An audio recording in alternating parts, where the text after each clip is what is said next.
So it's okay to go to bed at the end of the day feeling exhausted if during that day you were expending your life force energy on the things that bring you joy, on the things that are in alignment with your soul. Welcome to the New Shoe Podcast. I'm your host, Vanessa Cornell. I invite you with love into this space to learn and grow with me. And for a brief moment of the day, come home to yourself. What does it really mean to be a healer?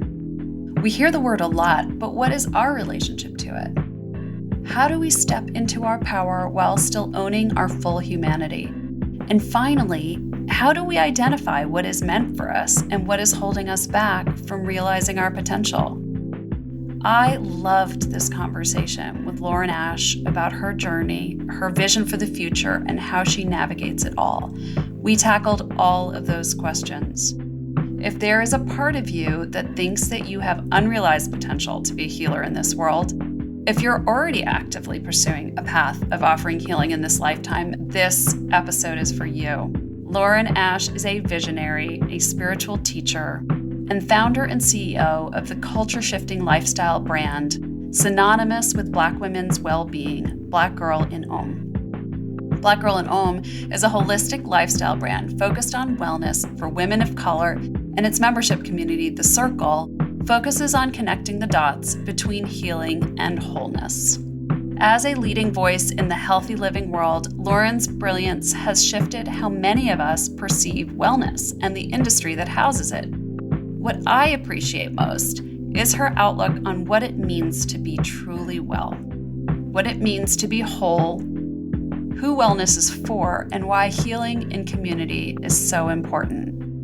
I'm excited for you to listen in. Welcome, Lauren. Thank you so much. I'm excited to be here, Vanessa. What does it mean to be a healer?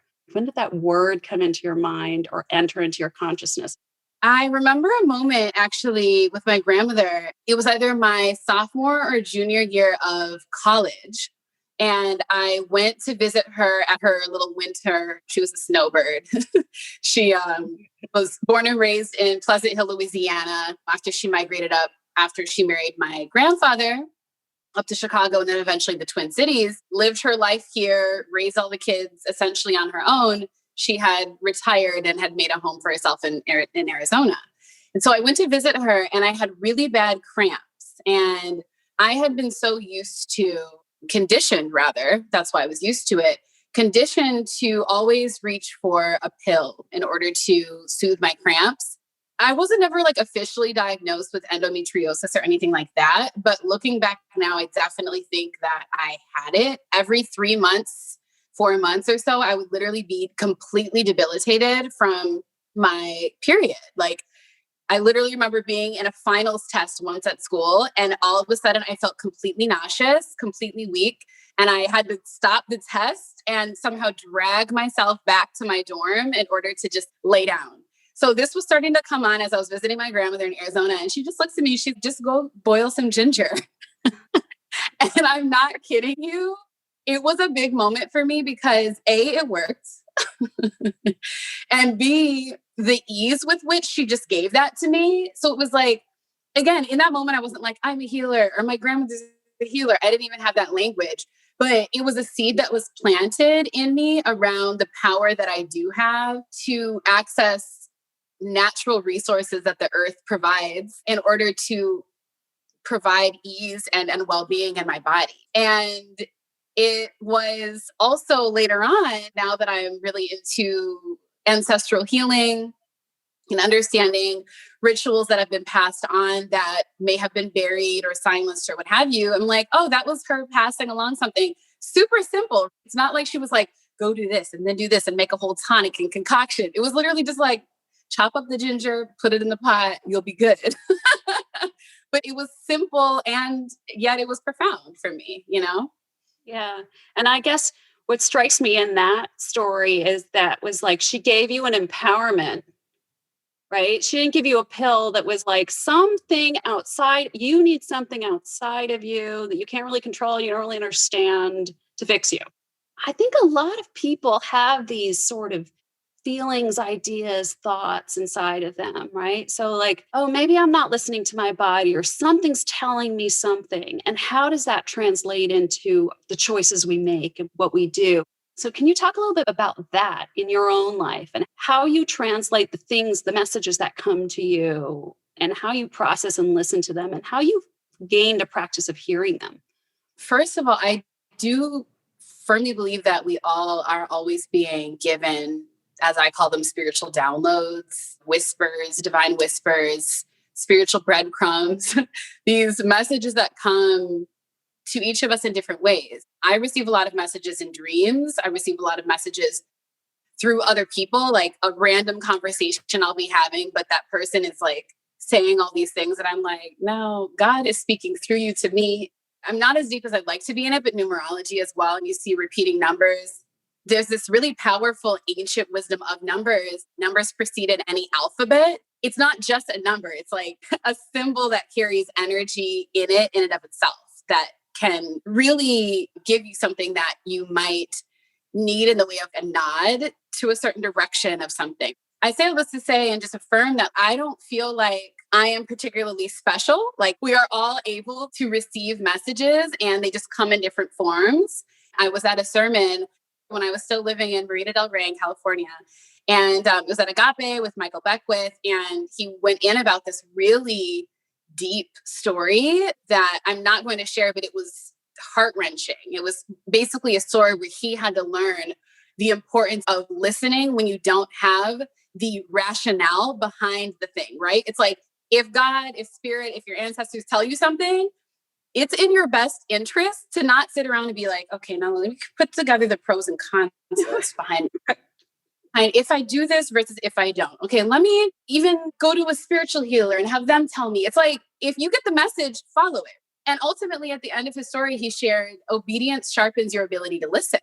So it's like, when you follow through, and now, not 6 months from now, not 10 years from now, not when you're on your deathbed, when you follow through, you will be met and tended to at every moment. The steps will appear in front of you as you listen.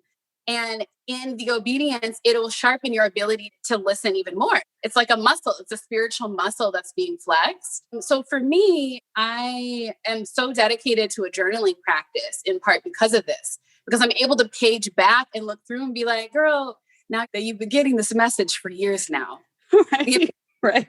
a month now, or really just paying attention rather than I hear it and it passes through me and it just feels like a dream that's unattainable. I believe all of our dreams and all of our desires are really for us. Like, it's not like some fantasy that's like, oh, that would be nice one day. No, it's like for you. It really is for you. It has God's stamp of approval on it. And I'll briefly also touch on the power of human design in my life, because that has been another powerful spiritual system that has absolutely supported me in my decision making. Human design is informed by a few different spiritual systems, and it all came together in 1987 when the founder of the integrated system, Ra Guru, he basically downloaded and was given how all of these various spiritual systems were in conversation with each other, including the Kabbalah, particularly the Tree of Life in the Kabbalah, the I Ching, which is a 5,000-year-old Chinese philosophy and archetypal system, astrology, which most of us here probably know to varying degrees, and the Hindu system of the body, so the chakras. Put all these together in conversation, and there you go with human design. Human design, one of the more foundational kind of aspects of it is your authority, wherein your body is communicating to you the yes or the no, the expansion or the contraction, the this is for me or the this isn't for me. And I love it so much because human design is all about prioritizing the body's wisdom, prioritizing the body's intelligence, when, especially in Western culture, we've been so programmed to prioritize the mind. It's not anti-mind. It's just like the mind isn't actually what's supposed to make decisions, though. The mind isn't actually set up to keep you safe. The mind isn't what you're supposed to make these big choices from. When I guarantee everyone listening now, we have all been taught the opposite. We've all been conditioned in the opposite. And particularly as women and as a Black woman, the deconditioning that I've been in, like since finding this out around why it is that I haven't learned to trust my body and why it is that I haven't learned to honor what my body says. Again, obedience sharpens your ability to listen. How do I honor what my body's wisdom is telling me? And my authority is my sacral. It's this gut feeling. It's this gut yes or no. And I've just been in this process of experimenting with it ever since I discovered it this past summer and committed myself to now a lifelong journey with it. And it's been amazing. So much good stuff here, Lauren. I want to go back to human design. I want to talk about that more. But let's talk about Black Owned Ohm and let's talk about home. You know, so much of your work is about centering the experience of Black women and women of color, creating a safe space for those women. And I'm going to use your words here to rewrite the narrative of what well-being looks like to ourselves and in our communities. Tell me more about what you've learned about like the prevailing story, right? I love this. I'm actually going to grab my journal, which is right there, because guess what? This morning in the Circle, which is our membership community at Black Girl Ohm, we had a beautiful prompt in our 21 Days to Abundance challenge. And I literally wrote out a lot of the limited beliefs that I have been moving through right now. And it's related to a very hot topic for all of us, which is money. The prompt was, what limits me from receiving what I want materially and other forms of abundance? This is like fresh from my journals, y'all. This is like vulnerability. It's so freeing to actually just speak and share, because then it's out there and it can't keep you bound anymore. So I wrote down this, me being concerned about where it will come from. This has been huge for me. I have discovered through a lot of self-witnessing, self-study, again, journaling and reflecting on my life, that even with the opening of this healing space, right? I'm so thrilled that the community knows about it, because now comes the fun, letting people support. And in the past, my mind was like, you have to do everything yourself. It's going to be really hard. It's scary to even name an amount that you need. It's scary to even get clear on what your needs are, because it feels safer, but it's not, to just hide in the dark and pretend like it's just going to happen because of your own will to struggle and suffer in making it happen. And I've also realized how freeing it is to affirm that the abundance for all the projects that I have in the world, like the material, financial support that it requires, it's already available. So all I have to do is embody my own awareness that, like, because I am here, because I am literally a child of God, all of my desires and dreams are already blessed. So all I need to do is make it known what I need, and then it'll be met. And it could come from the fundraising campaign. It could come from some wealthy billionaire who's like, guess what? We're just going to write you a check. But it requires that I'm open to receiving that. I wrote it down as a limit because it's something that I am still expanding within. Like, I'm aware of it, but I'm still expanding within it. I'll just share two more, because again, I know this is a hot topic and we need to talk about it. Yeah. Not alone. This one's big, not relishing in rest as a part of the process. I've been reprogramming myself since the fall around this, but I really have to shout out to my human design teacher and now a dear friend, Jazz of Moon Death Star Mother. She expanded me so much when I was doing coaching with her. And she said that we believe so much that we work hard and then the money comes. Why can't we believe that we rest and then the money comes? Now, when I get massages or when I go to the sauna, which are two of my nourishing practices every month, I literally go into the sauna and I literally get on the massage bed and I'm like, I'm earning money right now. Money is coming to me because I am giving to myself. Again, it's deconditioning. Everything about our Western culture is like, work hard, then you make money. And then you're going to retire, but then you're going to retire and then you're going to be like, what am I doing with my life? Because guess what? Also, the work that you're doing was unfulfilling. Yeah. All of this is so messed up. We are literally sent here to live a life of joy and freedom. And I'm like, in my joy, in my freedom, that's when the universe is like, she knows who she is. I'm going to support her. The last one I'll share is also a big one I think for a lot of us, not sharing. So again, the question is, what limits me from receiving what I want? Not sharing and not allowing myself to be seen. I've realized this thing, and maybe other people can relate. You have this vision, you have this service, you have this offering, and you're like, I know that this is for me. I know that this feels nourishing to me, but You're like, I'll put it on my website, but I'm not going to tell anyone about it. I've done that so many times. Hey, I did this year. It's funny. I had a human design one-on-one on my website. Didn't really announce it.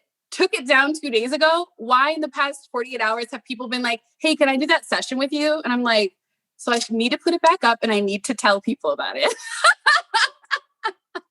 But it's like we're afraid of being seen and we're afraid of that for various reasons, whether it's rejected or being criticized. But I've learned in my experience that it's actually a fear of more success than I could possibly imagine. And when I say success, I don't actually mean material abundance exclusively. I mean joy. Like it feels amazing to serve people with your gifts.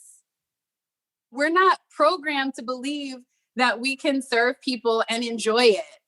Yeah. So it literally is just like the brain and the mind is like, it can't compute it. So it says no preemptively.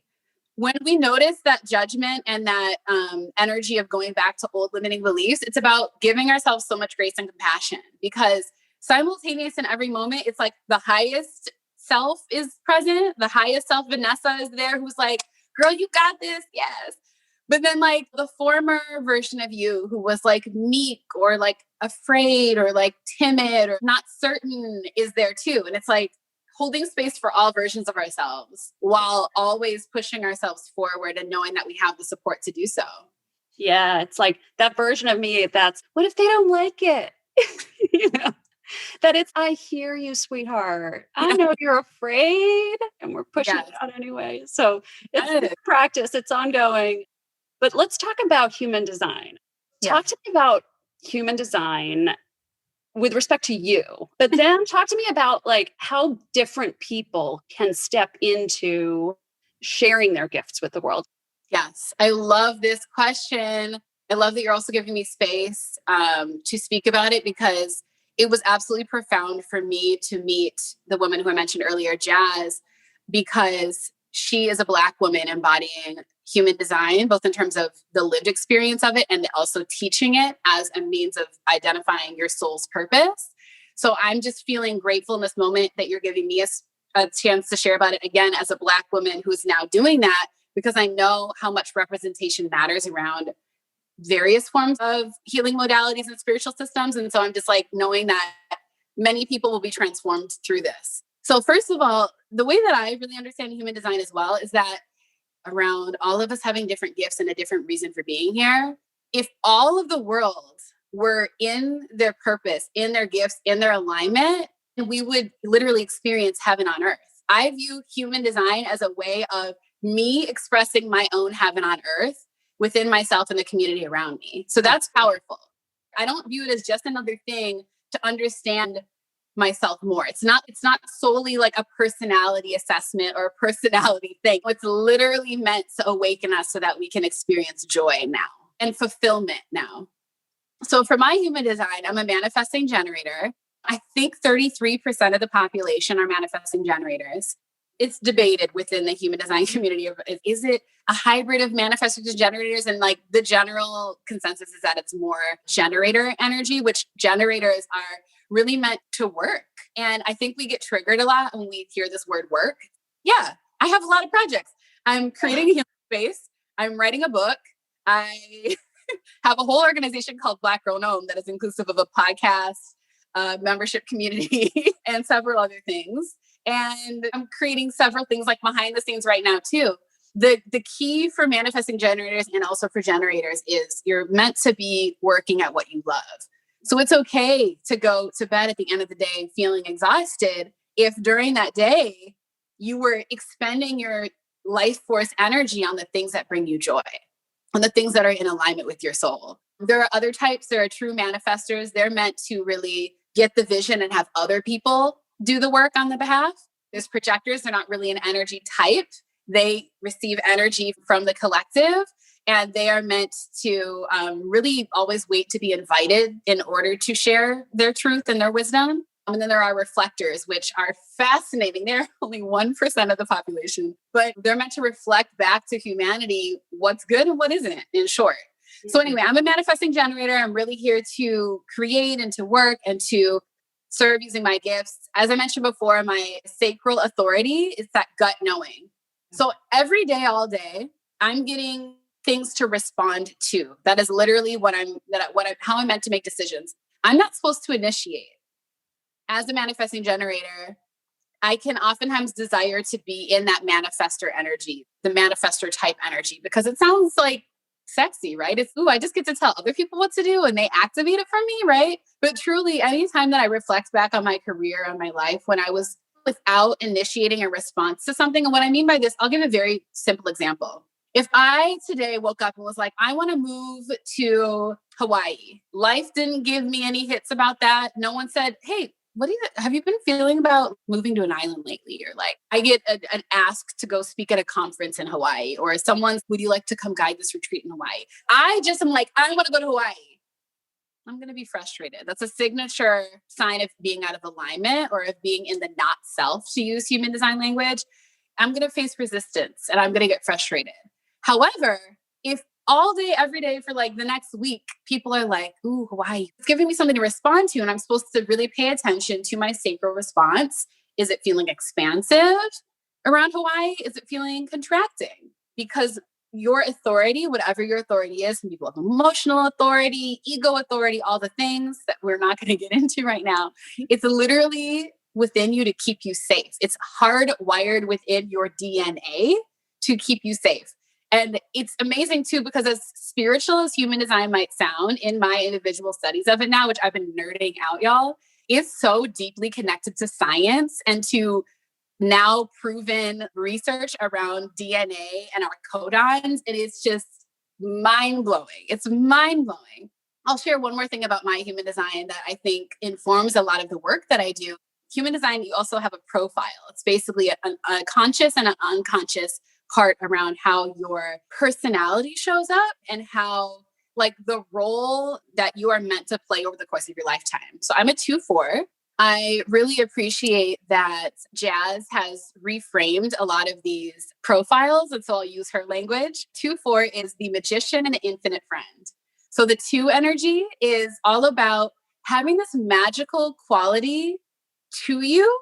So I have these magical gifts that are divine that other people notice in me that I don't even notice in myself. I've had friends for years telling me, Lauren, you're so into astrology, you need to be teaching this. And I'm like, no, just go over to this website and just share it with you. But I've had this intuitive, like non-research, non-studied wisdom that I've just picked up on for astrology. And now it's funny that I'm getting even deeper with human design and astrology is a part of it. And I've had people reaching out of the woodworks to be like, can you teach me human design? And I'm like, Amanda was right all those years. Okay. But I get a lot of people who will even DM me on Instagram. They'll call attention to things that I'm just like, you loved that? Like, I'll share a video of me dancing. And they're like, you just brought me so much joy. I'm dancing now too. And I'm like, what? Okay. So like 2s don't really have to do the most, for lack of a better way of saying it. Like we're literally here to be ourselves and to express the natural gifts that we've had in us since we were children with the world. I'm not supposed to do anything for attention. I'm supposed to literally do all the things that little Lauren loved to do, which was reading, writing, singing, dancing, and like being seen. All my VHS tapes, I'm just like dancing to the Lion King and like doing the splits. And like my mom's just like videotaping me laughing. And it's like, that's literally what I'm supposed to do. Oh, and we like to be like left alone in doing that too.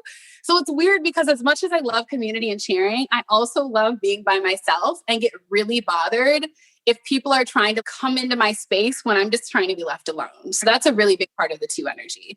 And that's a part that I'm more conscious of. The unconscious, the 4 energy, is the infinite friend. Again, I'm using Jazz's language for it because I just appreciate how she has reframed the profile energies. The infinite friend it's what it sounds like. I have a beautiful, meaningful community. And it's my community that will oftentimes be able to help me thrive and help me succeed.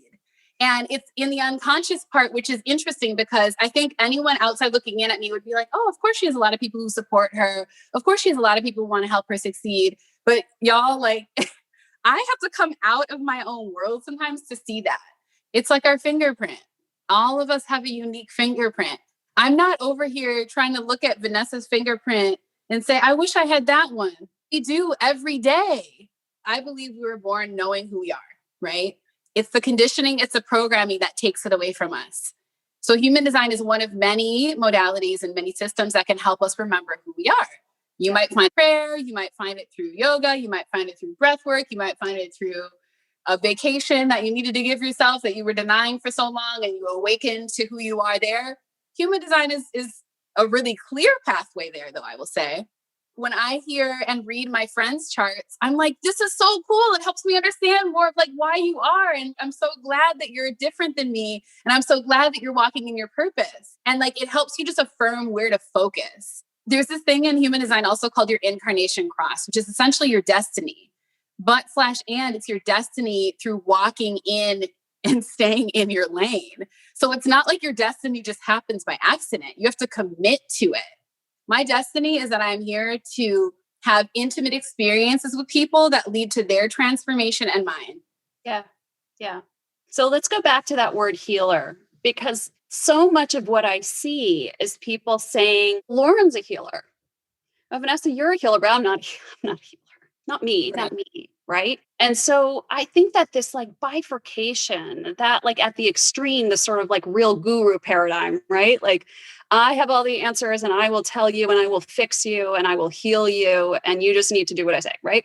That's like the extreme. But even in the middle, right, there's this feeling of separation between the teacher and the student, the healer and the healed. And I know both of us do work to sort of undermine that feeling, and that when you're listening to your body and understanding your purpose and speaking your truth and knowing yourself and going under that conscious level and journaling and then just being that thing that you are beautifully in the world, that is rippling out healing to everybody. How do you embody fully your leadership unapologetically while also helping people understand what they have inside them? This makes me think about I hold one-on-one space mostly through an experience that I call heart to heart meditation. And in every single session, and I've had around 100, if not more at this point. I don't know. I don't count them. Literally every single session I've had, that person is a divine mirror for me. So as much as they might be like, thank you so much for this thing, I'm like, thank you. Because the thing is, I saw a past version of myself, I see a present version of myself, or I see a future version of myself. And it's in very specific ways. And it happens very magically almost, which actually relates to human design again, because I was made aware that I carry a gate that is essentially the healer that doesn't need like training of any kind. And I've always felt this. I'm like, I want to do that training, but I feel like I already like am tapped into the Reiki anyway. Like I just be doing it and I can't explain it, but it does feel like energy healing a lot of the time. It does feel like there is this divine force that is working and that it's more than just meditation. That's not to diminish the meditations, but I think that's why people are like, wow, something was really awakened in me in your meditation. And I'm like, great, because I was being led to lead you. So I say all that to say that shifting into thinking about any healing that you think that you need outside of you as this actually is within me, but I'm investing in this experience or I'm investing in this practice or I'm investing in this workshop because I feel a resonance with how this person holds space. And in how they hold space, I'll be able to see something more clearly. And it's not that you wouldn't have been able to get to seeing it anyway. It just might speed up the process a little bit. I have my go to individuals that I seek to hold space for me. And I feel very much this sense of connection with them. It's not this hierarchy of like, I'm going to you because you have something that I need that I can't get already. They're facilitating a shift through being my divine mirror for me to just like awaken to something. Yeah, I couldn't agree with you more. I mean, the way I think about it a lot is like when you make a decision and you realize that you'd actually known for a really long time. Yes. You just couldn't see it quite yet. So to me, when I see people, really gifted people, it's like there's a lot that I already know. I just can't see it clearly. And Mhm. people have beautiful gifts of Yes. being able to help you see things in yourself. And so I totally agree. It's the same way I approach it. And then to me, those people actually fundamentally understand that the person they're working with is really tapping into their own wisdom. Yes. I had a session recently where it was so beautiful. I always have people share their intention in advance for the session. But if spirit is leading me to go somewhere else, I have to trust it. So essentially, that's what happened. And I said, I think that we're supposed to go in this direction. And it was profound. And I didn't know this person. It was profound because they basically shared that the very thing that I felt intuitively we needed to deepen into was the very thing that they had recently avoided. But here's the powerful thing about it. And this speaks to all of us being our own healer and our highest self always being protecting us. I ended up realizing that this person needed so much space held around them in a one on one container that it was basically their highest self knowing I'm not supposed to deepen into this until I have someone holding space for me in a very intimate way. Because the level of like emotional release that happened in the session, it was like you needed someone there, like a one on one session. You shouldn't sometimes do something when you're not able to be held, like in a very personal way. So I affirmed them. I was like, look, you know exactly what you need. And it was right on time. You weren't supposed to deepen into that any moment sooner. And like that should show you that your spirit is always working on your behalf. Yeah, No? that's beautiful. I want to make sure that people know how to support your project, how to support home. I feel like I don't honestly know what I'm doing. I don't know how it looks on the outside, but y'all, I'm opening up this space and I'm like, we're going to see how it goes.